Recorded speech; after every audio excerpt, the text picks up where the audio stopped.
వారు ఇంటికి ఆహ్వానించిన వారికి ప్రేమగా మనకు టీ కాఫీ ఎలా ఉంటుందో అలాగే ద్రాక్షారసం ఇచ్చి వారు గౌరవిస్తారనమాట. కనుక ఆ ద్రాక్షారసం వెనక ఉన్న వారికి అయిపోయింది.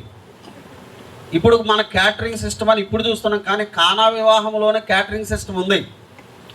ఆ విందు ప్రధాని కార్యక్రమాన్ని నడిపిస్తున్న ప్రధాని ఈ ద్రాక్షారసం అయిపోయిందని కంగారు పడతా ఉంటే మరియా యేసు ప్రభు దగ్గరికి వచ్చి సంగతి చెప్పింది. యేసు ప్రభు వారు అన్నారు, అమ్మా నాకు ఇంకా సమయం రాలేదు, నా సమయం వచ్చినప్పుడు నేను ఆ కార్యాన్ని జరిగిస్తానని ప్రభువు చెప్పారు.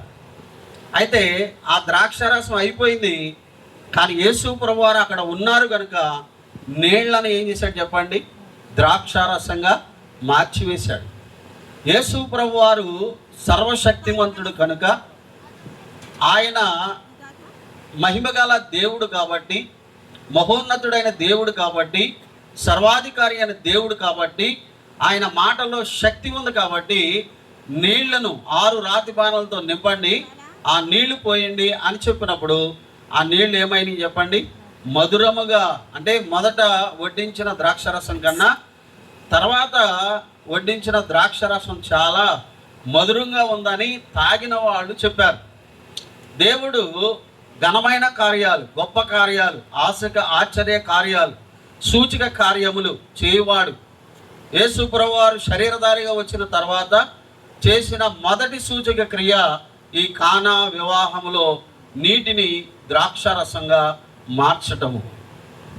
మరి ఈ వివాహములను కొదువులు తీర్చడం మాత్రమే కాకుండా, ఇదిగో దేవుని సమక్షములో జతపరచబడుతున్న భానుకుమార్ కావ్యాలు ఈ వివాహ వేదిక మీద వారు ఒక కుటుంబంగా దేవుని సన్నిధిలో జతపరచబడుతూ ఉండగా, ఇక నుండి వారి జీవితంలో ఏ కొదువలు కొరతలు లేకుండా సమృద్ధిగా వారి జీవనం సాగించాలంటే వారు ఎవరిని ఆహ్వానించాలి ఏమండి? మీ జీవితాలకు ఎవరిని ఆహ్వానించాలి?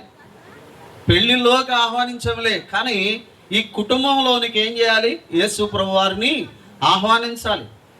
మరి కావ్య చక్కగా ప్రార్థనకు వెళ్తుందని విన్నాం, ప్రభుని స్తుతిస్తున్నాం. మీరు కూడా క్రీస్తు ప్రభుని రక్షకుడుగా అంగీకరించాలి. భానుకుమార్ గారు, దేవుడు రావాలి. ఇక నుంచి ఇద్దరు కూడా, ఒక్కడో రావడానికి సిగ్గుపడ్డావు కదా, ఇప్పుడు సహాయాన్ని ఇస్తున్నాం. ఎందుకంటే మీరు సిగ్గుపడకుండా చట్టపట్ట వేసుకుంటే ఎక్కడికి రావాలి చక్కగా.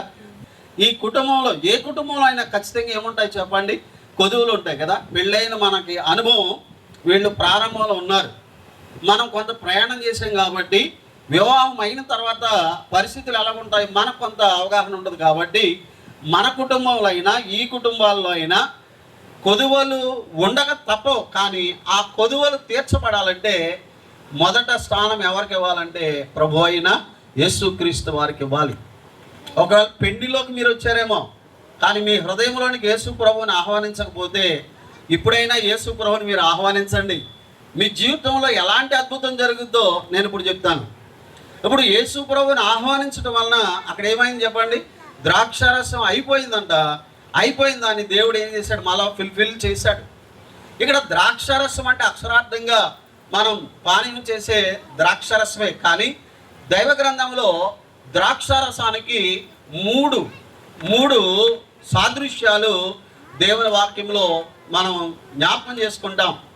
మొదటిది ఏంటంటే న్యాయాధిపతుల గ్రంథంలో 9వ అధ్యాయము 13వ వచనములో, న్యాయాధిపతుల గ్రంథం 9వ అధ్యాయం 13వ వచనములో ద్రాక్షారసము సంతోషానికి గుర్తు.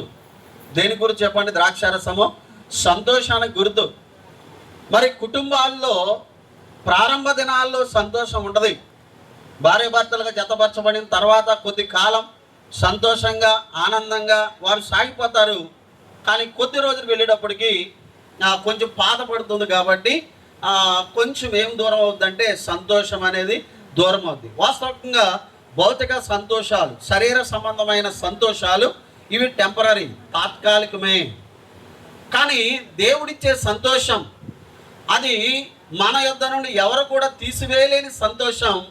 అదే రక్షణ సంతోషము అన్నాడండి పేతురు తన మొదటి పత్రికలో చెప్తూ, రక్షణ పొందుచు చెప్పన సఖ్యము కానీ సంతోషాన్ని మీరు అనుభవించాలి అన్నాడు. ఆత్మరక్షణ పొందుచు చెప్పనసక్యము కాని సంతోషాన్ని, మహిమాయుక్తమైన ఆనందాన్ని మీరు అనుభవించాలని చెప్పాడు. కాబట్టి మన జీవితాల్లో సంతోషం కలిగి ఉండాలంటే ఆ సంతోషం అనుగ్రహించేవాడు ఎవరంటే ప్రభు అయిన యేసుక్రీస్తు వారే.